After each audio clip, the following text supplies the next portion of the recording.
Welcome to Teja academy. మనం గతంలో Indian పాలిటీకి సంబంధించినటువంటి వివిధ రకాలైనటువంటి చట్టాల్లో మాట్లాడుతున్నాం. అందులో భాగంగా మనం గతంలో చార్టర్ చట్టాలు మాట్లాడడం జరిగింది. ప్రస్తుతం మనము కౌన్సిల్ చట్టాల దగ్గర ఉన్నాం. కౌన్సిల్ యాక్ట్స్ మొత్తం కౌన్సిల్ చట్టాలు 3 ఉన్నాయని మాట్లాడినాం. ఒక్కొక్క చట్టం గురించి డీటెయిల్గా నేర్చుకోవాలా. అందులో మొట్టమొదటి 1861 కౌన్సిల్ యాక్ట్, రెండవది 1892 కౌన్సిల్ యాక్ట్స్, మూడవది 1909 కౌన్సిల్ యాక్ట్. ఈ మూడింటిలో మనము గతంలో 1861 కౌన్సిల్ యాక్ట్ గురించి మాట్లాడడం జరిగింది. సరే, ఒక 2 నిమిషాలు బ్రీఫ్గా మాట్లాడుకొని దాని నెక్స్ట్ యాక్ట్లోకి వెళ్దాం. సరే, 1861 కౌన్సిల్ యాక్ట్స్ అనగానే మన బ్రెయిన్లో ఫిల్ చేయాల్సింది ఏంటంటే, సార్ ముఖ్యంగా గవర్నర్ జనరల్ కౌన్సిల్లో సభ్యుల సంఖ్యను 5కు పెంచడం జరిగింది. సార్ చాలా చాలా ఇంపార్టెంట్, మళ్ళీ ఒకసారి చెప్తున్నా. 1773వ రెగ్యులేటింగ్ యాక్ట్లో 1+4 అనేటువంటి ఎగ్జిక్యూటివ్ కౌన్సిల్ అనేది ఉండేది. అయితే 1784లో 1+3కి మార్చడం జరిగింది. తిరిగి 1833లో 1+4కు మార్చడం జరిగింది. ఇక్కడ 1861 కౌన్సిల్ యాక్ట్లో ఈ సభ్యుల సంఖ్యను 5కు పెంచడం జరిగింది. అనగా ఒక సభ్యుల సంఖ్యను ఎగ్జిక్యూటివ్ కౌన్సిల్లో పెంచడం జరిగింది. ఇది గుర్తుపెట్టుకోవాలి సార్. మొట్టమొదటిసారిగా 1853 చార్టర్ చట్టంలో భారతదేశంలో సెంట్రల్ లెజిస్లేటివ్ కౌన్సిల్, సార్ ఇదేమో ఎగ్జిక్యూటివ్ కౌన్సిల్ అనగా ఇది మంత్రిమండలి లాంటిది. సార్ ఇప్పుడు చెప్పేది 1853లో వచ్చినటువంటి సెంట్రల్ లెజిస్లేటివ్ కౌన్సిల్లో సిఎల్సి అంటాం. సెంట్రల్ లెజిస్లేటివ్ కౌన్సిల్లో 6 మంది సభ్యులతో ఏర్పడిందని మాట్లాడాను. ఈ 6 మంది సభ్యులు బ్రిటిష్ వాళ్ళకి సంబంధించిన వాళ్ళే. కానీ 1861 కౌన్సిల్ యాక్ట్లో మొట్టమొదటిసారిగా భారతీయులకు 3 అవకాశం ఇవ్వడం జరిగింది. సార్ బీపీడీ గుర్తుపెట్టుకోమన్నా బనారస్ మహారాజు కానీ, పాటియాలా మహారాజు కానీ, సార్ దినకర్ రావు అనేటువంటి వ్యక్తులను ముఖ్యంగా 1861 కౌన్సిల్ యాక్ట్ ప్రకారం సెంట్రల్ లెజిస్లేటివ్ కౌన్సిల్లో మొదటిసారిగా భారతీయులకు అవకాశం కల్పించడం జరిగిందని మాట్లాడినాం. సార్ 1861 సంవత్సరంలో భారతదేశంలో మొట్టమొదటిసారిగా బడ్జెట్ విధానాన్ని ప్రవేశపెట్టడం జరిగిందని మాట్లాడినాం. 1860లో ఆదాయ పన్నులు, 1861లో బడ్జెటరీ విధానాన్ని ప్రవేశపెట్టడం జరిగిందని గుర్తు చేసుకున్నాం. చాలా ఇంపార్టెంట్ సార్. 1861 కౌన్సిల్ యాక్ట్ ప్రకారమే భారతదేశంలో 1862 సంవత్సరంలో 3 హైకోర్టులు ఏర్పడ్డాయి. అందులో మొదటిది కలకత్తా హైకోర్టు అని మాట్లాడినాం. దానికి మొట్టమొదటి హైకోర్టు ప్రధాన న్యాయమూర్తిగా పీకాక్ అనేటువంటి వ్యక్తి, బ్రిటిష్ వ్యక్తిని మాట్లాడుకున్నాం. దాని తర్వాత మన భారతీయుడు శుంభనాథ్ పండిట్ అని కూడా మాట్లాడుకున్నాం. దాని తర్వాత మద్రాసు ప్రాంతంలోను, దాని తర్వాత బొంబాయి ప్రాంతంలో హైకోర్టులు ఏర్పాటు చేయడం జరిగింది. అయితే ఈ హైకోర్టు తర్వాత భారతదేశంలో 4వ హైకోర్టుగా 1866 సంవత్సరంలో అలహాబాద్ హైకోర్టు ఏర్పడిందని కూడా మనం గతంలో మాట్లాడుకున్నాం. సార్ 1861 కౌన్సిల్ యాక్ట్ ప్రకారమే సార్ రాష్ట్రపతి ఇప్పుడు ఎట్లయితే రాష్ట్రపతి ఉంటాడో అప్పుడు governor general central legislative council కానీ ఒకవేళ సమావేశాల్లో లేనప్పుడు మొట్టమొదటిసారిగా ఆర్డినెన్స్లు జారీ చేసే అధికారాన్ని కూడా ఇవ్వడం జరిగింది. సార్ ఆర్డినెన్స్లకు ఒక పార్లమెంటు కానీ ఒక రాష్ట్ర శాసనసభ కానీ చేసేటువంటి చట్టాలకు ఎంతైతే పవర్స్ ఉంటాయో అంతే పవర్స్ ఆర్డినెన్స్ ఉంటాయి. అప్పుడు ఆర్డినెన్స్ జారీ చేసిన తర్వాత 6 నెలల లోపల మళ్ళీ దానికి సెంట్రల్ లెజిస్లేటివ్ కౌన్సిల్ ఆమోదం పొందితే ఈ ఆర్డినెన్స్ అనేది చట్టంగా మారుతుందని కూడా స్పష్టంగా 1861 కౌన్సిల్ యాక్ట్లో స్పష్టంగా తెలియజేయడం జరిగింది. సార్ ఇప్పుడు నేను చెప్పిన ప్రతి అంశము కూడా ఎన్నోసార్లు కాంపిటీషన్ ఎగ్జామ్స్లో అడిగిన ప్రశ్నలే. అదేవిధంగా 1862 సంవత్సరంలో బెంగాల్లోను, అదేవిధంగా 1886 సంవత్సరంలోను, 1886 సంవత్సరంలోనూ నార్త్ వెస్టర్న్ ప్రావిన్స్ అంటాం. అదేవిధంగా 1897 సంవత్సరంలో పంజాబ్లోనూ వివిధ రకాలైనటువంటి ప్రావిన్సుల కౌన్సిల్ను కూడా ఏర్పాటు చేయడం కూడా మనం గతంలో మాట్లాడుకోవడం జరిగింది. ఇది 1861 కౌన్సిల్ యాక్ట్. ఇక నెక్స్ట్ ఈ సెషన్లో 1892 కౌన్సిల్ యాక్ట్ గురించి మాట్లాడదాం. Sir very very important. 1-2 సార్లు ప్రతి గతంలో జరిగిన యాక్ట్స్ గుర్తుపెట్టుకుంటూ వెళ్తే సులభంగా గుర్తుపెట్టుకోవచ్చు. ఎందుకోసం అంటే కౌన్సిల్ యాక్ట్స్ కానీ చార్టర్ చట్టాలు కానీ జతపరచమని చెప్పి యువతల వైపు చట్టాలు ఇచ్చి అవతల వైపు అంశాలను అడుగుతున్నాడు. మళ్ళీ జాగ్రత్తగా ట్రేస్ అవుట్ చేసుకున్నాడు. సార్ ఇక్కడ చూద్దాం. మొదటిసారిగా గవర్నర్ జనరల్ కౌన్సిల్లో సార్ సభ్యుల సంఖ్యను 6కు పెంచడం జరిగింది. చూడండి, గవర్నర్ జనరల్ కౌన్సిల్స్ సార్ ఇప్పుడే మాట్లాడినాం. సార్ గవర్నర్ జనరల్ కౌన్సిల్ అంటే ఏంటంటే ఎగ్జిక్యూటివ్ కౌన్సిల్. సార్ ఎగ్జిక్యూటివ్ కౌన్సిల్లో 1773లో 1+4 ఉండే, 1724లో 1+4 4 నుంచి 1+3కి వచ్చింది. 1833లో మళ్ళీ 1+4 చేశారు. 1861లో మళ్ళీ దీన్ని 1+5 చేశారు. కానీ ఇక్కడ గవర్నర్ జనరల్ కౌన్సిల్లో మళ్ళీ ఒక సభ్యుడిని పెంచడం జరిగింది.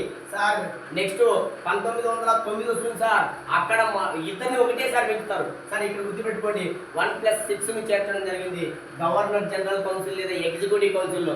ఇదొక బిట్టు సార్. 6 మందిని పెంచడం జరిగింది. చాలా చాలా చాలా ఇంపార్టెంట్, వెరీ వెరీ ఇంపార్టెంట్.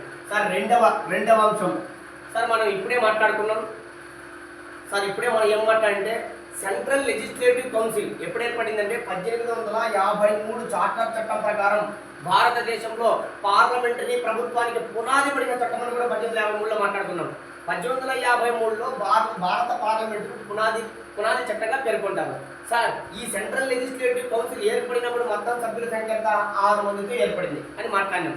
అయితే 1861లో మొదటిసారిగా 3 భారతీయులకు అవకాశం ఇచ్చారు. ఈ 6 మందిలో ఎవరంటే 1861లో 3కి ఇచ్చారు. సార్ వెరీ వెరీ ఇంపార్టెంట్, బాగా గుర్తుపెట్టుకోవాలా. ఇక్కడికి వచ్చారు 1892 కౌన్సిల్ యాక్ట్లో ఈ సెంట్రల్ లెజిస్లేటివ్ కౌన్సిల్ సభ్యుల సంఖ్యను ఏం చేశారంటే పెంచడం జరిగింది. సార్ ఎంత నుంచి ఎంత పెంచారంటే దాదాపుగా జాగ్రత్తగా 8కి తక్కువ కాకుండా సార్ 1కి 2 సార్లు చదివితే కనుక అర్థం కాదు సార్. సెంట్రల్ లెజిస్లేటివ్ కౌన్సిల్ సభ్యుల సంఖ్య 1853లో 6 ఉంది, 1861లో కూడా 6 ఉంది. అయితే 1892 కౌన్సిల్ యాక్ట్లో సెంట్రల్ లెజిస్లేటివ్ కౌన్సిల్ సంఖ్య అంటే 1853లో 6 ఉంది, 1861లో 6 ఉంది. ఈ 6 సంఖ్యను ఏం చేశారంటే ఈ 8కి తక్కువ కాకుండా 16 మందికి ఎక్కువ కాకుండా, సార్ ఇది బిట్టు అనగా ఎక్కువ మంది 16 మంది గుర్తుపెట్టుకోండి. 8కి తక్కువ కాకుండా, కొన్ని పుస్తకాల్లో 10 ఉంది కాబట్టి మీరు 10 గుర్తుపెట్టుకోండి. కొన్ని పుస్తకాల్లో 10 ఉంది సార్. ఎందుకోసం అంటే ఒక్కొక్క పుస్తకంలో ఒక్కొక్క రకమైన ఇన్ఫర్మేషన్ ఉంది. మనకి మ్యాక్సిమం అనేక పుస్తకాల్లో ముఖ్యంగా సివిల్ సర్వీస్లో 10 ఉంది కాబట్టి 10 గుర్తుపెట్టుకోండి, సులభంగా గుర్తుపెట్టుకోవచ్చు. 8 మర్చిపోండి, 10 గుర్తుపెట్టుకోండి. 10, 16 సార్. నేనేం చెప్తాను అదే మీకు ఫైనల్. కాంట్రవర్సల్ ఉండేలేండి, మీకు అవసరం లే సార్. నేనేం చెప్తున్నా అదే ఫైనల్. అత్యధిక పుస్తకాల్లో ప్రామాణికమైన పుస్తకాలు మనం ఈ నెంబర్లు ఉన్నాయి కాబట్టి ఈ నెంబర్లు గుర్తుపెట్టుకోండి. 10కి తక్కువ కాకుండా, సార్ మళ్ళీ చెప్తున్నా, 10కి తక్కువ కాకుండా 16 10 మంది కంటే తక్కువ ఉండకూడదు. మ్యాక్సిమం ఎంతమంది అంటే 16 మంది కంటే ఎక్కువ ఉండకూడదు. అనగా ఎక్కువ మంది 16 మంది. ఈ 16 మంది సెంట్రల్ లెజిస్లేటివ్ కౌన్సిల్లో సార్ జాగ్రత్తగా సెంట్రల్ లెజిస్లేటివ్ కౌన్సిల్ 1853 చార్టర్ చట్టం ప్రకారం 6 మంది సభ్యులతో ఏర్పడితే 1861 కౌన్సిల్ యాక్ట్లో 6 మంది కంటే 6 మంది అచ్చే సభ్యులు సంఖ్య ఉన్నారు. కానీ 1892 కౌన్సిల్ యాక్ట్ ప్రకారం 10 మందికి తక్కువ కాకుండా 16 మందికి ఎక్కువ కాకుండా అనగా గరిష్టంగా 16 మంది ఉన్నారు. ఈ 16 మందిలో 6 మంది భారతీయులు ఖచ్చితంగా ఉండాలి. అనగా 6 మంది భారతీయులకు అవకాశం కల్పించడం జరిగింది. సార్ చూడండి, మొదటిసారిగా మనం ఏం చేస్తామంటే పార్లమెంటులోకి భారతీయులు ఎంటర్ అవుతున్నారు. అనగా సెంట్రల్ లెజిస్లేటివ్లో భారతీయులు ఎంటర్ అవుతున్నారు, చట్టాలు చేసే దాంట్లోకి ఎంటర్ అవుతున్నారు. కానీ ఇంకా మనకు ఎగ్జిక్యూటివ్ పవర్స్ రాలా, అనగా పాలనాధికారాలు రాలా, అనగా నరేంద్ర మోడీ అనగా మంత్రుల మాదిరిగా ఇంకా పాలనాధికారాలు రాలా. కేవలం ఒక ఎంపీలు మాదిరిగా ఉన్నారు, కేవలం ఒక పార్లమెంట్లో సభ్యులు మాదిరిగా ఉన్నారు, అనగా చట్టాలు చేసే అధికారులు మాత్రమే ఉన్నారు అనేది గుర్తుపెట్టుకోండి. ఇక్కడ 6 మంది సభ్యులు, ముఖ్యంగా 1892 కౌన్సిల్ యాక్ట్ ప్రకారం గవర్నర్ జనరల్ ఎగ్జిక్యూటివ్ కౌన్సిల్ సభ్యుల సంఖ్య 6 పెంచారు. అంతేకాకుండా గవర్నర్ జనరల్ లెజిస్లేటివ్ కౌన్సిల్లో సెంట్రల్ లెజిస్లేటివ్ కౌన్సిల్లో సభ్యుల సంఖ్యను టోటల్ 16 మంది చేసి అందులో భారతీయులకు 6 మందికి అవకాశం కల్పించడం జరిగింది సార్. ఈ 6 మందిని కూడా గుర్తుపెట్టుకోండి. ఈ 6 మంది 1, 2 సార్లు ఒకటి సార్. ఒక 6 మందికి ఒక కోడ్ ఉంది సార్, SDGBRF గుర్తుపెట్టుకోండి చాలు. SDGBRF సార్ 1861 కౌన్సిల్ ప్రకారం 1861 కౌన్సిల్ యాక్ట్ ప్రకారం BPD గుర్తుపెట్టుకోమని చూడండి. బెనారస్ మహారాజు, పాటియాలా మహారాజు, దినకర్ రావు సార్ గుర్తుపెట్టుకోవాలా.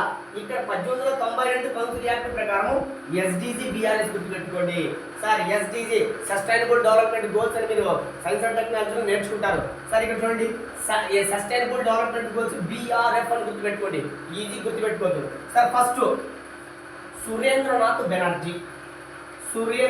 బెనర్జీ, కొత్త పదాలేం కాదు. ఇండియన్ హిస్టరీలో చదువుకున్న వాళ్ళందరికీ కూడా అవగాహన ఉన్నటువంటి వ్యక్తులే వీళ్ళందరూ సార్. రెండవ వ్యక్తి డి అనగా Dadabhai Naoroji, very very important. ఎన్నో సార్లు కాంపిటీషన్ ఎగ్జామ్స్లో ఈయన గురించి ప్రశ్నలు అడిగే ఉంటాడు. దాదాబాయి నవరోజీ మనం ఇండియన్ హిస్టరీలో మాట్లాడతాం. దాదాబాయి నవరోజీ, గోపాలకృష్ణ గోఖలే. గోపాలకృష్ణ గోఖలే మనందరికీ తెలిసింది గాంధీజీ యొక్క రాజకీయ గురువు గోపాలకృష్ణ గోఖలే. సార్ ఒకటికి 2 సార్లు చదివితే విధంగా రావు. ఎందుకోసం అంటే ఇవన్నీ మీరు బట్టి పట్టాలంటే ఇబ్బంది పడతారు. సార్ బి అనగా బిల్గ్రామీ. బిల్గ్రామీ ఈ పదం మీరు తక్కువగా విని ఉండొచ్చు. జస్ట్ బిల్గ్రామీ అని గుర్తుపెట్టుకోండి. ఒక 2 సార్లు చదివితే వచ్చేస్తుంది సార్. దీంట్లో పెద్దగా కన్ఫ్యూజ్ పడాల్సింది, పెద్దగా ఇబ్బంది పడాల్సింది ఏమీ లేదు. 1కి 2 సార్లు చదివితే వచ్చేస్తుంది. ఇవి మామూలుగా చదవాలంటే బట్టి పట్టుకోకుండా చదవాలంటే మీరు చాలా చాలా ఇంపార్టెంట్, చాలా చాలా కన్ఫ్యూజ్గా ఉంటారు. అదే కన్ఫ్యూజ్ లేకోకుండా చదవాలంటే ఒక కోడ్ ప్రకారం పెట్టుకుంటే చాలా ఈజీ సార్. కోడ్ లేదనుకో మనం ఇబ్బంది పడాల్సిన పరిస్థితి ఏర్పడుతుంది. సార్ ఎస్డిసి బిఆర్ఎఫ్ 2 సార్లు చదవండి. 2 సార్లు చదివితే ఈజీగా గుర్తుపెట్టుకోవచ్చు. అందులో మొట్టమొదటి వ్యక్తి సురేంద్రనాథ్ బెనర్జీ. సురేంద్రనాథ్ బెనర్జీ మనందరికీ తెలిసింది. సురేంద్రనాథ్ బెనర్జీ ఈయన సిల్వర్ టంగ్ ఆరేటర్ అంటాం sir. Silver tongue orator. Silver tongue orator అంటాం. ఒకసారి గుర్తుపెట్టుకోండి. సిల్వర్ టంగ్ ఆరేటర్ అంటే ఏ నేషన్ ఇన్ ద మేకింగ్ అనేటువంటి గ్రంథాన్ని కూడా ఈయన రచించడం జరిగింది. ఏ నేషన్ ఇన్ ద మేకింగ్ 1కి 2 సార్లు చదివితే కానీ గుర్తుకు రా సార్. 1కి 2 సార్లు చదవండి, చదివితేనే వస్తుంది, చదవకపోతే రాదు. రెండవ ఏంటండి దాదాబాయి నవరోజీ. ఈ దాదాబాయి నవరోజీ ఎవరో మనందరికీ మళ్ళీ చాలా జాగ్రత్తగా మాట్లాడుకున్నాం, జాగ్రత్తగా ట్రేస్ అవుట్ చేసుకున్నాం.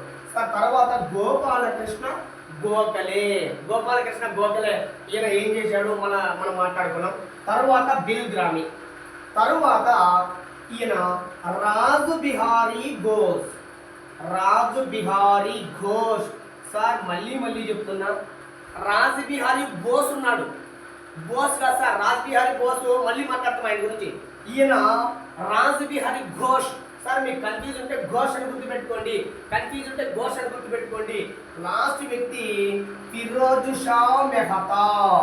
ఫిరోజ్ షా మెహతా. ఒక్కొక్కరి గురించి మీరు ఇండియన్ హిస్టరీలో చక్కగా నేర్చుకుంటారు. మీరు ఇక్కడ 1892 కౌన్సిల్ యాక్ట్ ప్రకారం సభ్యుల సంఖ్యను 1853లో వచ్చినటువంటి సెంట్రల్ లెజిస్లేటివ్ కౌన్సిల్లో సభ్యుల సంఖ్య 6 ఉంది. 1861కి వచ్చారు 6 ఉంది. అయితే తొలిసారిగా ముగ్గురు భారతీయులకు అవకాశం ఇచ్చారు. కానీ 1892 కౌన్సిల్ యాక్ట్ ప్రకారం మొదటిసారిగా ఈ సభ్యుల సంఖ్యను 16కు పెంచడం జరిగింది. అనగా 10కి తక్కువ లేకుండా 16కు పెంచడం జరిగింది. ఆ 16 మంది సభ్యుల్లో 6 మంది భారతీయులకు అవకాశం కల్పించడం జరిగింది. ఆ 6 మందులు ఎవరంటే సార్ ఎస్డిజి బిఆర్ఎఫ్ అని గుర్తుపెట్టుకోండి. SDG బిఆర్ఎఫ్ sir. ఎస్ అంటే సురేంద్రనాథ్ బెనర్జీ సార్. ఈయనే చెప్తున్నా, ఇండియన్ హిస్టరీ వస్తుంది మీకు. సిల్వర్ టంగ్ ఆరేటర్ అంటాం. దేశకోత్తం అనేటువంటి బిల్లును కూడా ఇవ్వడం జరిగింది. అద్భుతమైనటువంటి ప్రసంగాలు ఇచ్చేటువంటి వ్యక్తి ఈయన. ఏ నేషన్ ఇన్ ద మేకింగ్ అనేటువంటి గ్రంథాన్ని రచించడం జరిగింది. సార్ ఇవన్నీ ఇండియన్స్లో వస్తాయి సార్. దాంతోపాటుగా అసలు ఐఎన్సి ఇండియన్ నేషనల్ కాంగ్రెస్ ఏర్పడడానికంటే ముందే 1876వ సంవత్సరంలో ఒక సంస్థను ఏర్పాటు చేయడం జరిగింది సార్. ఆ సంస్థ వల్లనే ఈరోజు ఐఎన్సి ఏర్పడింది. ఆ సంస్థ పేరు ఇండియన్ అసోసియేషన్ అనేటువంటి సంస్థ సార్. అదేవిధంగానే 1917 ఆగస్టు 20న మాంటెగు ప్రకటన లేదా బాధ్యతాయుతమైన ప్రకటనకు వ్యతిరేకంగా 1918లో లిబరల్ పార్టీ అనేటువంటి ఒక ప్రత్యేకమైనటువంటి పార్టీని కూడా ఏర్పాటు చేయడం జరిగింది. సరే ఇవి మళ్ళీ మన ఇండియన్ హిస్టరీలో మాట్లాడదాం. ఇక్కడ దాకా గుర్తుపెట్టుకోండి, ఎందుకంటే గతంలో వస్తే ఇక్కడ కూడా ఒకసారి మ్యాచ్ చేసుకుంటే సులభంగా ఉంటుంది సార్. దాదాబాయి నవరోజీ మనందరికీ తెలిసిందే. వాయిస్ ఆఫ్ ఇండియా అనేటువంటి ఒక పత్రికను ప్రారంభించడం జరిగింది సార్. ఈయన ఐఎన్సీకి 2వ అధ్యక్షుడిగా కూడా మాట్లాడుకుంటాం. ఇవన్నీ మళ్ళీ మనము ఇంకోటి ఏంటంటే చాలా ఇంపార్టెంట్, ఈయన మొట్టమొదటి భారతీయ ఆర్థికవేత్తగా కూడా మాట్లాడతారు సార్. ఈ మొట్టమొదటి ఆర్థికవేత్త, భారతదేశంలో బ్రిటిష్ వాళ్ళు ఏ విధంగా ఆర్థిక దోపిడీ చేస్తున్నారని చెప్పి ఈయన కళ్ళకు కట్టినట్టు ఒక గ్రంథాన్ని కూడా రచించడం జరిగింది. ఆ గ్రంథం పేరు poverty in India. Poverty in India in British rule అనేటువంటి ఒక గ్రంథాన్ని రచించడం జరిగింది. చాలా ఇంపార్టెంట్ ఆ గ్రంథము. అది మీరు ఎకనామిక్స్లోనే ఇంపార్టెంట్, ఇండియన్ హిస్టరీలో కూడా ఇంపార్టెంట్, అక్కడ నేర్చుకుంటారు సార్. ఇంకోటి ఈయన బ్రిటన్ పార్లమెంట్కి ఎన్నికైన మొట్టమొదటి భారతీయుడు సార్. లండన్ పోయి ప్రిన్స్బర్గ్ నియోజకవర్గం తరఫున, ప్రిన్స్బర్గ్ నియోజకవర్గంలో లిబరల్ పార్టీ తరఫున ఈయన దాదాబాయి నవరోజీ బ్రిటన్ పార్లమెంట్ ఎన్నికైతాడు సార్. ఈయన అక్కడే చనిపోతాడు. మనకు ఇండియన్ హిస్టరీలో చాలా చక్కగా మాట్లాడతారు సార్. గోపాలకృష్ణ గోఖలే గాంధీజీ యొక్క రాజకీయ గురువి. గురువు 1905వ సంవత్సరంలో సర్వెంట్స్ ఆఫ్ ఇండియా సొసైటీ అనేటువంటి ఒక సంస్థను స్థాపించడం జరిగింది. సార్ చాలా important. The principles of political science అనేటువంటి గ్రంథాన్ని కూడా రచించడం జరిగింది. ఈయన గాంధీజీ యొక్క రాజకీయ గురువు. 1915లో మరణించడం జరిగింది. ఇండియన్ హిస్టరీలో మాట్లాడతారు. ఇక్కడ జస్ట్ ఉంటే విన్నట్టు రాసుకోవడానికి ప్రయత్నించండి. సార్ బిల్ గ్రామీ గురించి పెద్దగా ఇంపార్టెంట్ ఏం లేదు, జస్ట్ గుర్తుపెట్టుకోండి. రాజ్ బిహారీ బోస్ 1907వ సంవత్సరంలో కాంగ్రెస్ చీలిక, సూరత్ చీలిక, అతివాదులు మితవాదులకు సమస్యలు వచ్చి అధికారికంగా విడిపోయినప్పుడు ఈ కాంగ్రెస్ పార్టీ ఈ కాంగ్రెస్ యొక్క సమావేశానికి ఈ సూరత్ అనేటువంటి ప్రాంతంలో జరిగిన ఐఎన్సీ సమావేశానికి అధ్యక్షుడు ఏంటంటే రాజ్ బిహారీ బోస్. ఒకటికి రెండు సార్లు జాగ్రత్తగా అర్థం చేసుకోండి, సులభంగా ఉంటుంది మీకు. 1892 కౌన్సిల్ యాక్ట్ చెప్పేటప్పుడు గతంలో ఉన్నట్టు కూడా అర్థం చేసుకుంటేనే ఈజీగా ఉంటుంది సార్. సార్ 1892 అంటేనే సెంట్రల్ లెజిస్లేటివ్ కౌన్సిల్ సభ్యుల సంఖ్యను ఏం చేసినట్టే 16కు పెంచడం జరిగింది. 6 మంది భారతీయులకు అవకాశం కల్పించడం జరిగింది. సార్ ఎగ్జిక్యూటివ్ కౌన్సిల్లో సభ్యుల సంఖ్యను ఏం చేశారంటే 6కు పెంచడం జరిగింది. ఇది bit sir, very very important. 1861లో బడ్జెట్ ప్రవేశపెట్టారు కదా సార్, జాగ్రత్తగా వినండి. 1800 మన గ్రూప్ 2 మెయిన్స్ అడిగిన ప్రశ్న బడ్జెట్ పై తప్ప. Very very very important sir. అందరూ కూడా కన్ఫ్యూజ్ పడతారు, ఒకటే రోజు చదివితే రాదు. ఎగ్జామ్ పోయే ముందుగా మీరు 10 నుంచి 15 సార్లు రివిజన్ చేస్తేనే ఏ సబ్జెక్ట్ అయినా అర్థమవుతుంది. అంతేగాని నేను ఏదో 2 సార్లు చదివేస్తానంటే కాదు. ఏబిపిఎస్ అనేది ముందా కట్టు పై ప్రశ్నలు అడగడం లే, చాలా లోతైన ప్రశ్నలు, చాలా డెప్త్ ప్రశ్నలు అడుగుతున్నారు. చాలా క్లిష్టంగా ఉంటేనే బాగా అర్థం చేసుకోవాలి. పై చదువుకొని వెళ్తే మాత్రం మనం మార్పులు చేసే అవకాశం లేదు. సరే ఇక్కడ చూడండి, బడ్జెట్ పై తప్ప మిగిలిన అంశాలపై చర్చించే అవకాశం కల్పించింది. Very very important sir. Sir very important, మన అడిగిన ప్రశ్న ఇదే సార్. బడ్జెట్ పై తప్ప మిగిలిన అంశాలపై చర్చించే అవకాశం ఎక్కడ? సెంట్రల్ లెజిస్లేటివ్ కౌన్సిల్లో బడ్జెట్ పై మీరు చర్చించండి, మిగిలిన అంశాలపై ఏమైనా చర్చించండి. సార్ బడ్జెట్ అనేది చర్చించము, బడ్జెట్ అనేది మర్చిపోండి, బడ్జెట్ మేము ప్రవేశపెడతాము, మీరెవరు కూడా చర్చించండి. ఎందుకంటే భారతీయుల సంఖ్య ఆరైంది సార్, భారతీయుల సంఖ్య పెరిగింది సార్. కాబట్టి సెంట్రల్ లెజిస్లేటివ్ అంశాల్లో సెంట్రల్ లెజిస్లేటివ్ కౌన్సిల్లో చర్చించినామనుకో ఈ అంశాలు మొత్తం దేశానికంతా తెలిసిపోతాయి, మన దోపిడీ తెలుస్తుంది. కాబట్టి బడ్జెట్ పై తప్ప మిగిలిన అంశాలపై చర్చించే అవకాశం ఉంటుంది సార్. బాగా గుర్తుపెట్టుకోండి, బడ్జెట్ పై తప్ప అనే మాట గుర్తుపెట్టుకోండి. మిగిలిన అన్ని అంశాలపై చర్చించే అవకాశం కల్పించింది సార్, బడ్జెట్ పై తప్ప. మరి బడ్జెట్ పై చర్చించే అవకాశం ఎప్పుడు నెక్స్ట్ వస్తుంది దాని అర్థమాట. సరే, బడ్జెట్ పై తప్ప మిగిలిన అంశాలపై చర్చించే అవకాశం కల్పించడం జరిగింది. బ్రెయిన్ లో ఫిల్ చేయాల్సిన మీకు మొన్న అడిగినటువంటి ప్రశ్న సార్, మొన్న గ్రూప్ 2 మెయిన్స్ లో అడిగాడు. Very very important sir. ఇంకొకటి 1892 కౌన్సిల్ యాక్ట్ అంటే ఉన్నవే 4 సార్. ఎగ్జిక్యూటివ్ కౌన్సిల్ సభ్యుల సంఖ్య పెంచడం జరిగింది. అదేవిధంగా సెంట్రల్ లెజిస్లేటివ్ కౌన్సిల్ సభ్యుల సంఖ్య పెంచడం జరిగింది. 6 మంది భారతీయులకు అవకాశం కల్పించడం జరిగింది. బడ్జెట్ పై తప్ప మిగిలిన అంశాలపై చర్చించే అవకాశం కల్పించడం జరిగింది. సరే, ఇప్పుడు ఆపరేషన్ సింధూర్ గురించి చర్చించాలని కాంగ్రెస్ పార్టీ వాళ్ళు పట్టుబడుతున్నారు కదా, అదే చర్చ ఇంకేం లేదు. ఈ బడ్జెట్ పై తప్ప మిగిలిన అంశాలపై చర్చించే అవకాశం కల్పించడం జరిగింది. సార్ వెరీ వెరీ ఇంపార్టెంట్, చాలా ఇంపార్టెంట్. పరోక్ష ఎన్నిక, ఈ పదము బ్రెయిన్ లో ఫీల్ చేయాలా. సివిల్ సర్వీస్ నుంచి ఎన్నిసార్లు అడిగారు సార్. ఒక చట్టం చెప్తానే మీకు కనీసం 50% అంశాలు గుర్తుకు రావాలా.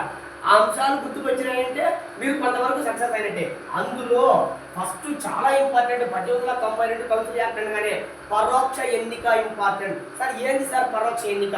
నిజానికి పోతే దీన్ని పరోక్ష ఎన్నిక అనే పదంతో వాడుకోకుండా నామినేషన్ అనే పదాన్ని వాడడం జరిగింది sir. Very very very important sir. బాగా బ్రెయిన్ లో ఫీల్ చేయాలా, బాగా గుర్తుపెట్టుకోవాలి సార్. పరోక్ష ఎన్నిక ప్రత్యక్ష ఎన్నిక కాదు. ప్రత్యక్ష ఎన్నిక అంటే మనమే, అనగా 18 సంవత్సరాల వయసు దాటిన వాళ్ళందరూ ఓటు ఎన్నికల వ్యవస్థలో పాల్గొంటుందని ప్రత్యక్ష ఎన్నిక అంటారు. పరోక్ష ఎన్నిక అంటే మన తరపున పాల్గొనే వాళ్ళు ఎవరో చూద్దాం సార్. పరోక్ష ఎన్నిక అనే పదం ఎట్లా అర్థం చేసుకోవాలంటే నామినేషన్ అనే పదాన్ని ఉపయోగించడం జరిగింది సార్. ఏమీ లేదు, ఇప్పుడు సెంట్రల్ లెజిస్లేటివ్ కౌన్సిల్లో సార్, సెంట్రల్ లెజిస్లేటివ్ కౌన్సిల్లో ఏం చేశారు? 16 మంది సభ్యులు ఉన్నారు కదా. ఈ సెంట్రల్ లెజిస్లేటివ్ కౌన్సిల్లో సభ్యుల సంఖ్యను కొంతమంది సభ్యులకి ఏం చేశారంటే గవర్నర్ జనరల్ ఏం చేస్తాడంటే, అనగా ఇప్పుడు రాష్ట్రపతి అనుకోండి, గవర్నర్ జనరల్ ఏం చేస్తాడంటే ప్రావిన్సుల నుంచి సార్, ప్రావిన్సులు అనగా రాష్ట్రాలు అనుకోండి, ప్రావిన్సుల నుండి కొంతమంది సభ్యులను గవర్నర్ జనరల్ ఏం చేస్తారంటే రాష్ట్రాల నుంచి సార్. రాష్ట్రాలు అంటే ఏంటివి సార్? ఆ కాలంలో మద్రాసు రాష్ట్రంలో కొంతమంది సభ్యులు ఉంటారు, శాసనసభ్యులు, ఎమ్మెల్యేలు అనుకోండి సార్ బెంగాల్ ప్రాంతం నుంచి కొంతమంది సభ్యులు ఉంటారు, వాళ్ళు అనుకోండి సార్ మద్రాసు ప్రాంతము, బొంబాయి ప్రాంతము, కలకత్తా ఆ ప్రావిన్సుల్లో ఉన్న కొంతమంది సభ్యులను ఈ గవర్నర్ జనరల్ ఏం చేస్తాడంటే ఎంపిక చేసి సెంట్రల్ లెజిస్లేటివ్ కౌన్సిల్కు ఎన్నిక చేస్తాడు. అయితే దీన్ని పరోక్ష ఎన్నిక అంటారు. సార్ ప్రజలు ఎవరు పాల్గొనలా సార్, పరోక్షంగా ఎంపిక చేస్తున్నారు సార్. అంటే ఇక్కడ ప్రావిన్సుల నుంచి ఎన్నికైతున్నారని గుర్తుపెట్టుకోండి. అందుకే దీన్ని నామినేషన్ పద్ధతి అని కూడా అంటారు. సార్ ఎక్కడైతే ఎంపీలు అనుకోండి, సెంట్రల్ లెజిస్లేటివ్ కౌన్సిల్లో పార్లమెంట్లో ఎవరు ఉంటారు? ఎంపీలే కదా. ఎంపీలను ఏ విధంగా అయితే రాష్ట్రాల నుంచి ఎన్నిక చేసుకుంటున్నారో అదే విధంగా వివిధ రాష్ట్రాలలో కూడా ఎమ్మెల్యేలు ఏర్పడ్డాయి కదా, వివిధ రాష్ట్రాల్లో కూడా లెజిస్లేటివ్ కౌన్సిల్ ఏర్పడ్డాయి కదా. ఉదాహరణకు 1862వ సంవత్సరంలో బెంగాల్లో ఏర్పడింది, ఉదాహరణకు 1886వ సంవత్సరంలో వెస్టర్న్ ప్రావిన్స్ ఏర్పడింది, 1897వ సంవత్సరంలో పంజాబ్ ఏర్పడింది కదా. వీటిలో కూడా ఏం చేస్తారంటే కింది స్థాయిలో ఉన్నటువంటి మున్సిపాలిటీలు కానీ, వీటిలో కూడా కింది స్థాయిలో ఉన్న కార్పొరేషన్ల నుంచి కానీ, వీటిలో కూడా కింది స్థాయిలో ఉన్నటువంటి స్థానిక స్వపరిపాలనా సంస్థల నుండి సభ్యులను ఎన్నుకోవడం జరిగింది, అనగా నామినేషన్ చేయడం జరిగింది. ఈ విధంగా స్థానిక సంస్థల నుంచి రాష్ట్ర శాసనసభల్లోకి, అదేవిధంగా సెంట్రల్లో పార్లమెంట్లోకి, సెంట్రల్ లెజిస్లేటివ్ కౌన్సిల్లోకి గవర్నర్ జనరల్ రాష్ట్రాల నుంచి ఎంపీలుగా ఎంపిక చేసుకోవడం జరిగింది. అందుకే ఈ విధానాన్ని ఏమంటామంటే పరోక్ష ఎన్నిక అంటారు సార్. మనమందరం కూడా ఓట్లేసి ఎంపీలుగా కేంద్రంలో ఢిల్లీలో కూర్చోబెట్టినాం, అది ప్రత్యక్ష ఎన్నిక. మనమందరం కూడా ఎమ్మెల్యేలకు ఓట్లేసి రాష్ట్ర రాజధాని అమరావతిలో కూర్చోబెట్టాం, ఇది ప్రత్యక్ష ఎన్నిక. కానీ పరోక్ష ఎన్నిక అంటే 18 సంవత్సరాల వయసు దాటిన వాళ్ళతో కాకుండా వేరే అధికారులు, అనగా స్థానిక సంస్థల్లో ఉన్నటువంటి, అనగా మున్సిపాలిటీలో ఉన్నటువంటి, అనగా స్థానిక సంస్థల్లో ఉన్నటువంటి వాళ్ళ ద్వారా ఎమ్మెల్యేలను ఎంపిక చేసుకోవడం, అనగా ఇక్కడ ఉన్నటువంటి ఎమ్మెల్యేలు ఎంపీలను ఎంపిక చేసుకోవడం. ఇటువంటి ఎన్నికను ఏమంటామంటే పరోక్ష ఎన్నిక. దీన్నే 1892 కౌన్సిల్ యాక్ట్ ప్రకారం పరోక్ష ఎన్నిక లేదా నామినేషన్ పద్ధతి అంటారు. సార్ బ్రెయిన్లో ఫిట్ చేయండి, 1-2 సార్లు చదవండి, వెరీ వెరీ వెరీ ఇంపార్టెంట్, బాగా గుర్తుపెట్టుకోండి.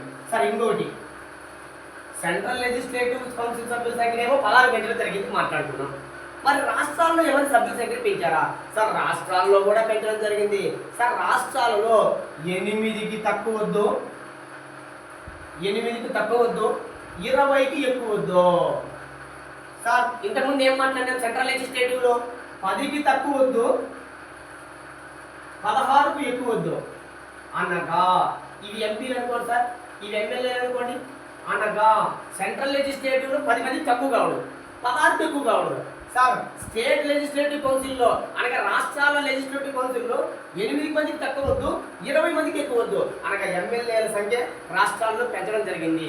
సార్ బాగా బ్రెయిన్లో ఫీడ్ చేయండి, 1-2 సార్లు చదవండి. 1892 కౌన్సిల్ యాక్ట్ చాలా చాలా ఇంపార్టెంట్, బాగా గుర్తుపెట్టుకోండి.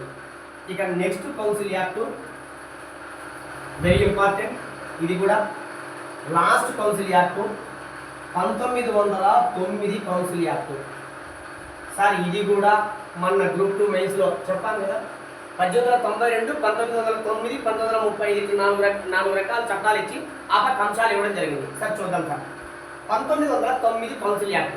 సార్ దీనికి 1909వ కౌన్సిల్ యాక్ట్కి ఇంకో పేరు ఏం పేరంటే మింటో మార్లే సంస్కరణల చట్టం. ఇది బిట్టు, మింటో మార్లే సంస్కరణల చట్టం, వెరీ వెరీ ఇంపార్టెంట్ సార్. ఇది చూడడానికి సులభమే, ఈ అంతర్లీనంగా చట్టాలు అంత తొందరగా వచ్చేటివి కాదు. పైపైన చదువుకుంటా పోతే ఎవరికైనా వస్తాయి, పైపైన కాదు, అంతర్లీనంగా చదువుదాం. సార్ 1909 కౌన్సిల్ యాక్ట్ ఏమంటున్నారంటే మింటో మార్లే సంస్కరణల చట్టం అంటారు. సార్ ఎందుకంటారంటే జాగ్రత్తగా విన్నాం సార్. ఈ మింటో అనేటువంటి వ్యక్తి ఎవరంటే ఆనాటి కాలంలో ఉన్నటువంటి భారతదేశ గవర్నర్ జనరల్ సార్. ఈయనేమో గవర్నర్ జనరల్, మింటో అనే వ్యక్తి గవర్నర్ జనరల్ సార్. ఈయనేమో భారత రాజ్య కార్యదర్శి. సార్ ఎక్కడైనా విన్నామా? ఒకసారి గుర్తు తెచ్చుకోండి. సెక్రటరీ స్టేట్ ఆఫ్ ఇండియా అనే పదవిని ఎక్కడ ఏర్పాటు చేశారు గుర్తుకు తెచ్చుకోండి. భారత రాజ్య కార్యదర్శి అనే పదవిని ఎక్కడ ఏర్పాటు చేశారంటే 1858 నవంబర్ 1వ తేదీన విక్టోరియా రాణి మహారాణి ప్రకటనలో చెప్పడం జరిగింది. ఇక నుంచి భారతదేశ గవర్నర్ జనరల్కు పై భాగములో బ్రిటన్ దేశానికి చెందిన ఒక మంత్రి భారత రాజ్య కార్యదర్శిగా ఉంటాడు. ఆయనకు 15 మంది సభ్యులు ఇండియన్ కౌన్సిల్ ఏర్పడింది అని మాట్లాడుకున్నాం.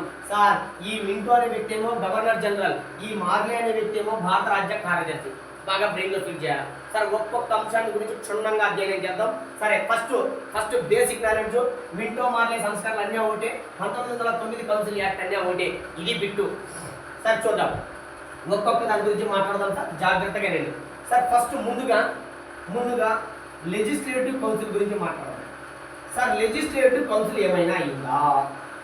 సార్ ఎప్పుడైంది ఏర్పడింది సెంట్రల్ లెజిస్లేటివ్ కౌన్సిల్? 1853లో ఏర్పడింది సార్. చార్టర్ చట్టం ప్రకారం మాట్లాడుకుందాం. 1853 సెంట్రల్ లెజిస్లేటివ్ కౌన్సిల్లో ఎంతమంది సభ్యులు ఉన్నారు? 6 మంది ఉన్నారు. 1861లో కూడా 6 మందే ఉన్నారు. సరే ముగ్గురు భారతీయులకు అవకాశం ఇచ్చారు. సార్ 1892 కౌన్సిల్ యాక్ట్ ప్రకారం దీన్ని 16కు పెట్టడం జరిగింది. Sir very very important sir. 1909 council act ప్రకారము సెంట్రల్ లెజిస్లేటివ్ కౌన్సిల్ సభ్యుల సంఖ్యను 60కి పెంచడం జరిగింది. ఇది బిట్టు సార్, బాగా బ్రెయిన్లో ఫీడ్ చేయండి. సభ్యుల సంఖ్యను సెంట్రల్ లెజిస్లేటివ్ కౌన్సిల్లో సభ్యుల సంఖ్యను 16 నుంచి డైరెక్ట్గా 60 మందికి పెంచడం జరిగింది. మళ్ళీ చెప్తున్నా, జాగ్రత్తగా అర్థం చేసుకోండి.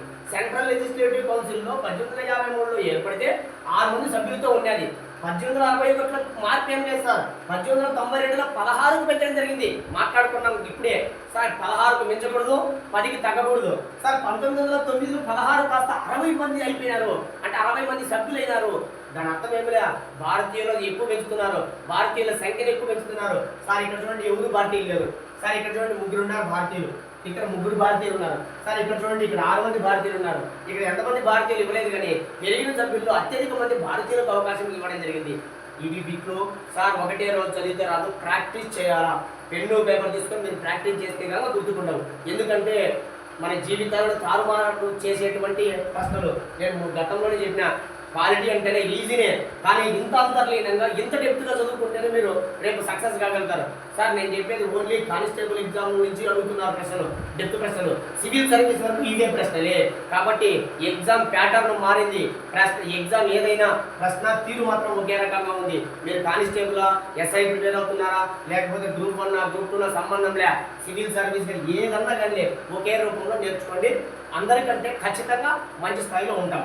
సరే, ఇది సెంట్రల్ లెజిస్లేటివ్ కౌన్సిల్. మరి ఎగ్జిక్యూటివ్ కౌన్సిల్లోకి వెళ్ళిపోదాం సార్. ఇక్కడ very very important sir. Executive కౌన్సిల్లో మనందరికీ తెలిసిందే సార్. మొట్టమొదటిసారిగా ఎగ్జిక్యూటివ్ కౌన్సిల్లో సార్ ప్రతిదీ చెప్తాను చూడండి, మళ్ళీ ఒకసారి రివిజన్ చేస్తాను. 1773లో ఎగ్జిక్యూటివ్ కౌన్సిల్ దగ్గర 1+4 సార్.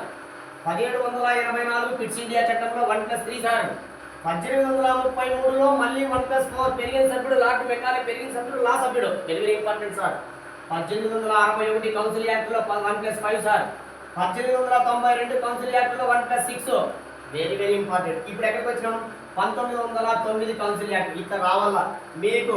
నేను ఏ విధంగా అయితే బోర్డు మీద వేసానో ఇట్లా వస్తే మీకు బాగా చట్టాలు వచ్చినట్టు. అందుకే అయిపోయినట్టు మళ్ళీ రివిజన్ చేయండి, వస్తుంది సార్. 1909 కౌన్సిల్ యాక్ట్ ప్రకారము 1+8కు మార్చడం జరిగింది. అనగా ఇద్దరు సభ్యులను పెంచడం జరిగింది.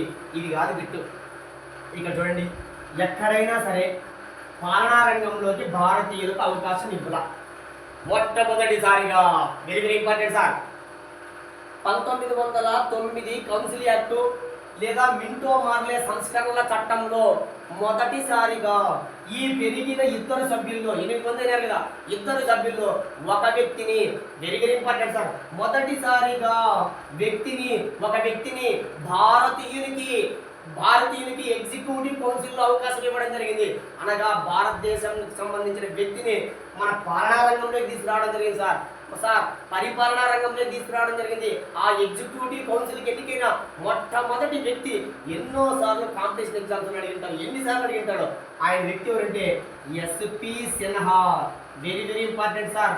సత్యేంద్ర ప్రసాద్ సిన్హా సార్. మళ్ళీ గుర్తుపెట్టుకోండి, సత్యేంద్రనాథ్ ఠాగూర్ ఉన్నాడు, మొట్టమొదటి ఐసిఎస్ సార్. ఈయన ఎస్పి సిన్హా సార్. 1909 మింటో మార్లే సంస్కరణల చట్టంలో ఎగ్జిక్యూటివ్ కౌన్సిల్లో 1+8 ఉంటే అందులో ఒక వ్యక్తిని భారతీయులకు అవకాశం కల్పించడం జరిగింది. ఆయన పేరేంటే ఎస్పి సిన్హా, సత్యేంద్ర ప్రసాద్ సిన్హా. ఈ పెరిగిన సభ్యుడు దేనికి సంబంధించింది సార్? లా మెంబరు. ఇది బిట్టు సార్. 1833 చార్టర్ చట్టం ప్రకారం 1+4 ఉన్నప్పుడు ఆ పెరిగిన సభ్యుడు లా మెంబరే కదా, లార్డ్ మెకాలే. ఇక్కడ కూడా 1909 కౌన్సిల్ యాక్ట్లో ఎస్పీ సిన్హాను లా మెంబర్ అనుకోండి సార్. ఇప్పుడు రాసిన బిట్లు మీకు ఇట్లా వస్తేనే ప్రాక్టీస్ చేయండి. ఇది వచ్చేంత వరకు వదలద్దండి.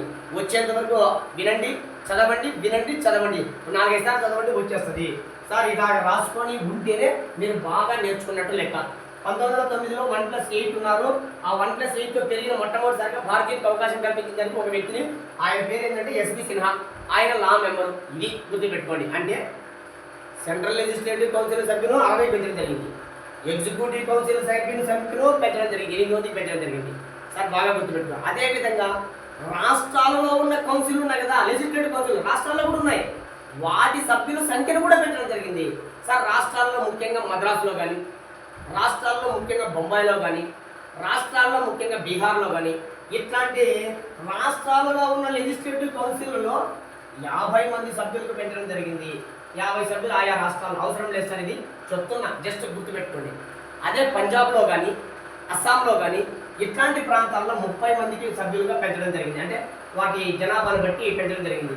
ఈ రెండు కూడా ఇంపార్టెంట్ ఏం కాదు, కానీ గుర్తుపెట్టుకోండి. ఏముంది సార్, రాష్ట్రాల్లో సభ్యుల సంఖ్యను కూడా పెంచుకున్నారు. ఎమ్మెల్యేల సంఖ్యలో, ఎమ్మెల్యేలు ప్రాంతీయ సభ్యులు పెద్ద రాష్ట్రాలు అనగా బెంగాల్ కానీ, మద్రాసు కానీ, బీహార్ కానీ ఇట్లా ప్రాంతాల్లో 50 మంది.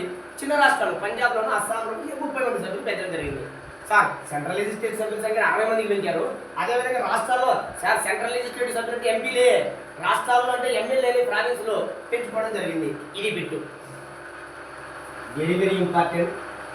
భారతదేశంలో హిందువులు, ముస్లింలు కలిసి ఉంటే తొందరలోనే మన భారతదేశం నుండి బ్రిటిష్ వాళ్ళని వెళ్ళగొడతారు అనే ఉద్దేశంతో ఎలాగైనా సరే హిందువులకు, ముస్లింలకు గొడవలు సృష్టించి హిందువుల నుంచి ముస్లింలను వేరు చేయాలనేటువంటి ఒక ద్విజాతి సిద్ధాంతాన్ని తీసుకురావడం జరిగింది. ఎవరు సార్ తీసుకొచ్చిందంటే very very important, Lord Minto. బట్టి పట్టాల్సింది. మొన్న కూడా అడిగాడు. ఏమడిగాడంటే మత నియోజకవర్గ పితామహుడెవడు, మత నియోజకవర్గ పితామహుడెవడు. Very very important sir.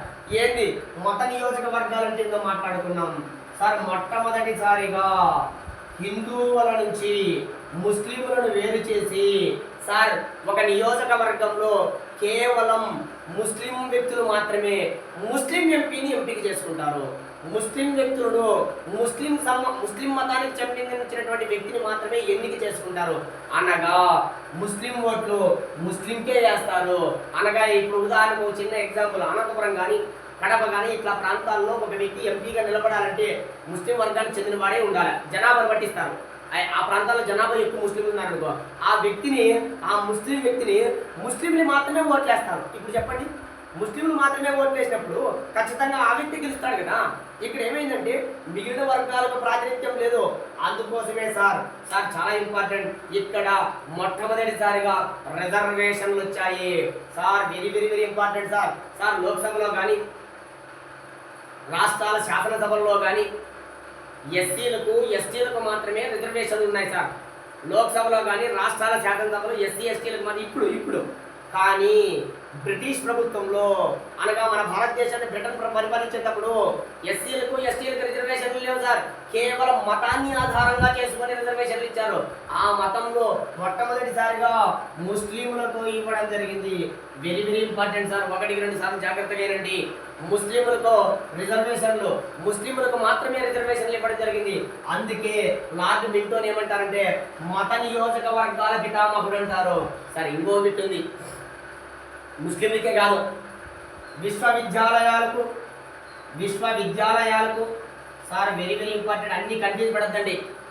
Next కార్పొరేషన్లకు sir, విశ్వవిద్యాలయాలకు కానీ, కార్పొరేషన్లకు కానీ సార్, వ్యాపార వర్గాలకు సార్, వ్యాపార వర్గాలకు సార్, భూస్వాములకు, వీళ్ళందరికీ కేంద్ర సెంట్రల్ లెజిస్లేటివ్ కౌన్సిల్లో కానీ, రాష్ట్రాల లెజిస్లేటివ్ కౌన్సిల్లో కానీ ఖచ్చితంగా రిజర్వేషన్లు అమలు చేయడం జరిగింది. చాలామంది ఏమనుకుంటారంటే మత నియోజకవర్గాల పితామహుడని లార్డ్ మింటోన్ అంటారు. మొట్టమొదటిసారిగా ముస్లింలకు అవకాశం కల్పించింది అనుకుంటారు సార్. ముస్లింలతో పాటు విశ్వవిద్యాలయాలకు కానీ, కార్పొరేషన్లకు కానీ, వ్యాపారస్తులు సార్, భూస్వాములు సార్. ఏం లేదు సార్, ముస్లింలు వ్యాపారులు, భూస్వాములు గుర్తుపెట్టుకోండి. ముస్లిం వ్యాపారులు, ముస్లిం భూస్వాములు, ఇంకేముంది సార్ విశ్వవిద్యాలయాలకు, కార్పొరేషన్లకు, వీళ్లకు కూడా ప్రత్యేకమైన నియోజకవర్గాలు ఇవ్వడం జరిగింది. అనగా మన భారతదేశంలో మొట్టమొదటిసారిగా ఎంపీలకు కానీ, మొట్టమొదటిసారిగా రాష్ట్రాల్లో ఉన్న ఎమ్మెల్యేలకు కానీ రిజర్వేషన్లు కల్పించిన చట్టం 1909. అదే 1919లోకి వద్దాం సార్. మళ్ళీ అక్కడ క్రిస్టియన్లకు కానీ, సిక్కులకు కానీ, ఆంగ్లో ఇండియన్లకు కానీ, ఐరోపస్తులకు కానీ అక్కడ రిజర్వేషన్లు ఇవ్వడం జరిగింది. సార్ మళ్ళీ మాట్లాడదాం. నేను చెప్పింది ఇక్కడ వరకు బ్రెయిన్లో ఫీడ్ చేయండి సార్. 1909 కౌన్సిల్ యాక్ట్లో లార్డ్ మింటో మార్లే సంస్కరణలు అని కూడా అంటారు. లార్డ్ మింటోను మత ప్రాతిపదికన నియోజక గణాల పితామహుడు, మత నియోజకవర్గ పితామహుడు అంటారు. ఎందుకనగా మొట్టమొదటిసారిగా ముస్లింలకు రిజర్వేషన్లు కల్పించడం జరిగింది. ముస్లింలతో పాటుగా విశ్వవిద్యాలయాలకు, కార్పొరేషన్లకు, వ్యాపార వర్గాలకు, భూస్వాములకు కూడా ఇదే చట్టం ప్రకారం రిజర్వేషన్లు కల్పించడం జరిగింది. Sir very very important. Executive కౌన్సిల్లో సభ్యుల సంఖ్యను 1+8 పెంచారు. ఆ పెరిగిన ఇద్దరు సభ్యుల్లో ఖచ్చితంగా ఒక వ్యక్తి భారతీయుడే ఉండాలి. ఆ భారతీయుడు ఎవరంటే సత్యేంద్ర ప్రసాద్ సిన్హా. సార్ మొట్టమొదటిసారిగా ఎగ్జిక్యూటివ్ కౌన్సిల్లో భారతదేశానికి అవకాశం కల్పించడం జరిగింది. ఈయన లా మెంబర్ని గుర్తుపెట్టుకోండి. సార్ సెంట్రల్ లెజిస్లేటివ్ కౌన్సిల్లో 16 నుంచి డైరెక్ట్గా అమలు పెంచడం జరిగింది. రాష్ట్రాల్లో కూడా సభ్యుల సంఖ్యను పెంచడం జరిగింది. సార్ 1892 కౌన్సిల్ యాక్ట్కు, 1909 కౌన్సిల్ యాక్ట్కు రెండింటికి డిఫరెన్స్ చూసుకోండి. సార్ ఇంకొక బిట్టు 1909 మింటో మార్లే సంస్కరణ చట్టం లేదా 1909 కౌన్సిల్ యాక్ట్లో ఒకసారి చూద్దాం sir. Very very important sir, జాగ్రత్తగా వినండి. బడ్జెట్ పై ఇది మొన్న అడిగిన ప్రశ్న, చర్చించే అవకాశం. సార్ ఒక్కసారి చూడండి. నేను చెప్పే ప్రతి అంశాన్ని సార్ కొన్ని పుస్తకాల్లో తప్పులున్నాయి. నేను ప్రామాణికమైన పుస్తకాలు మాత్రమే చెప్తున్నాను కాబట్టి నేను చెప్పింది మేము ఫైనల్ అనుకోండి, 100% ఫైనల్ అనుకోండి. కొన్ని పుస్తకాలు తప్పులు ఉన్నాయి. జాగ్రత్త కొంతమంది చదివేటప్పుడు ఏం చేస్తారంటే కన్ఫ్యూజ్ పడతారు. నేను చెప్పింది ఫైనల్ అనుకోండి. సార్ ఇక్కడ చూడండి, బడ్జెట్పై చర్చించే అవకాశం కల్పించారు. సార్ ఒకసారి చూడండి, 1861 సంవత్సరంలో భారతదేశంలో మొట్టమొదటిసారిగా బడ్జెట్ ప్రవేశపెట్టడం జరిగింది. 1892 కౌన్సిల్ యాక్టులో బడ్జెట్ పై తప్ప మిగిలిన అన్ని అంశాలపై చర్చించే అవకాశం కల్పించడం జరిగింది. సరే ఇక్కడ చూడండి, బడ్జెట్ పై చర్చ ఎప్పుడు స్టార్ట్ అయింది? 1909 కౌన్సిల్ యాక్ట్లో. అంటే 1892లో బడ్జెట్ పై చర్చించే అవకాశం ఇవ్వకోకుండా 1909 కౌన్సిల్ యాక్ట్లో బడ్జెట్ పై చర్చించే అవకాశం కల్పించడం జరిగింది మొదటిసారిగా. ఇది బిట్టు. మన అడిగిన గ్రూప్ 2 మెయిన్స్లో ఈ చట్టాలు ఇచ్చాడు, జతపరచండి అన్నాడు. ఓవైపు 1909 ఇచ్చి బడ్జెట్ పై చర్చించే అవకాశం అన్నాడు. అక్కడ మనం జతపరచాలా? సార్ గుర్తుపెట్టుకోండి, బడ్జెట్ పై చర్చించే అవకాశం. సార్ 1892 కౌన్సిల్ యాక్ట్లో బడ్జెట్ పై చర్చించే అవకాశం లేదు. కేవలం బడ్జెట్ తప్ప మిగిలిన అంశాలపై చర్చించే అవకాశం ఉంది. సార్ ఇంకోటి వెరీ వెరీ ఇంపార్టెంట్, మిగిలిన అంశాలపై ఇది బిట్టు. మిగిలిన అంశాలపై అనుబంధ ప్రశ్నలు వేయవచ్చు. సార్ ప్రతిదీ నేను చెప్పినట్టు రాసుకుంటే తప్ప మీరు నేర్చుకోలేరు సార్. మళ్ళీ చెప్తున్నాను, అంత తొందరగా రాదు.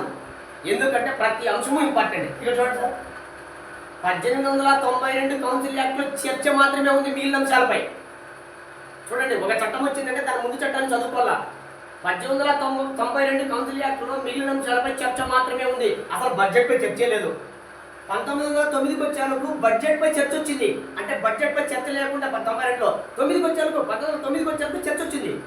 కానీ మిగిలిన అంశాలపై చర్చ ఉండేది. ఎక్కడ 1892లో.